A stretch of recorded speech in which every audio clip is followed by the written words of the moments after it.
super expensive. It all adds up. So yeah, tremendous amount of work to do this and this opportunity that's created, and staff is involved, operating software is involved, leases, and you guys, I'm sure these numbers are not ballooned or inflated. You're trying to keep them obviously as low as possible because you're running a business. Takeoff Capital, guys, going to be in the description.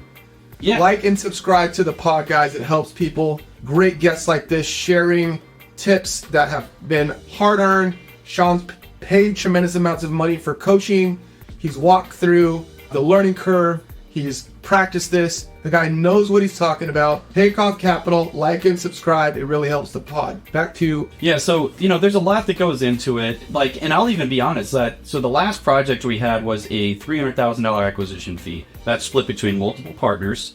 And then after me and my partner got our share, we have to feed money back into the business to keep the lights on, to keep being able to produce these investment opportunities. When it was all said and done, my cut was $40,000. And that's the only money I'm going to make for that project over the next 4 years of hard work. And at the end of that 4 years, depending on how that deal performs, because we make our returns for the GPs performance-based outside the acquisition fee. So we typically have, high preferred returns, etc., to where if this deal doesn't make more than 14% annualized returns for my investors, I won't make a single penny. So that's where the risk factor comes in, the reputation, the debt, right? As well as time, energy, and effort for the next 4 years, making sure that deal performs, making sure property management performs, making sure you're leasing it up and stabilizing it the right way, making sure that the amenities are working, that your tenants are happy, there's not high turnover. Right. Then that incentivizes you to do all of that work.